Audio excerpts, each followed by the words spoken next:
Did you see this being a risk in the future, that there could be a non-independent Fed?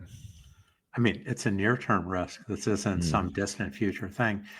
I want to start by just emphasizing that progressives hate Fed independence. They hate the banking system, frankly, and they're theorists who I live with, at Harvard and in academic circles.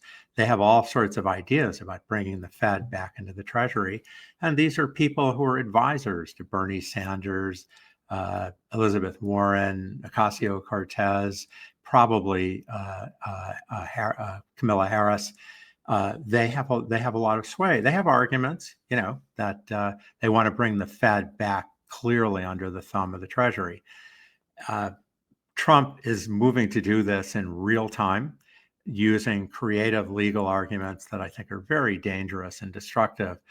It would be much better if he had Congress behind him, at least. It'd still be a bad idea, but then he wouldn't both be corrupting our government and undermining Federal Reserve independence at the same time. But if he succeeds in this current case, I don't know when you release our podcast, but as we speak, Lisa Cook is under a lot of attack from the Trump administration, and they have something. I mean, I'm not going to, that they're looking at.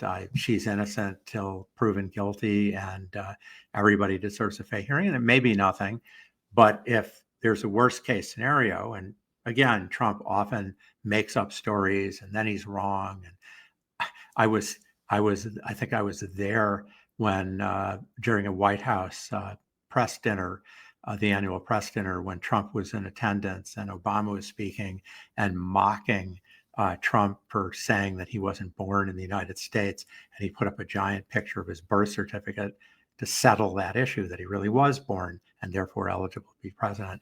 I would think of 1,000 of these things. But, if you bring the full force of the U.S. system, the FBI, the National Security Council, the Mortgage Authority, and others to look for something you did wrong, you're not going to survive that. It may be jaywalking, a parking infraction that they'll blow up, but you're going to be in trouble. And I think if he sees he can take out one governor, if the Supreme Court lets him, we don't know, but it's certainly in the realm of possibility they might, then you may start seeing governors resign before it even happens because they know he can get them. So terrible for our democracy, obviously, but more importantly, Fed independence works. It has been the anchor that's held together the global financial system.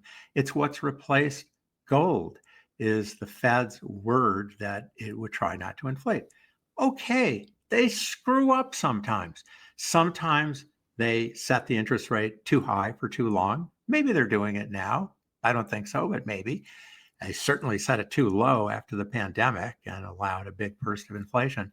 But I don't think it's deliberate and systematic, which I think in a system run by the executive, history suggests it would be. We'd end up with higher inflation, higher interest rates, more volatile interest rates too, more volatile exchange rates, more economic volatility. And I think, again, following a theme from my book, if this happened, it would weaken the dominant position of the dollar, not eliminate it, but it would cut deeply into our market share.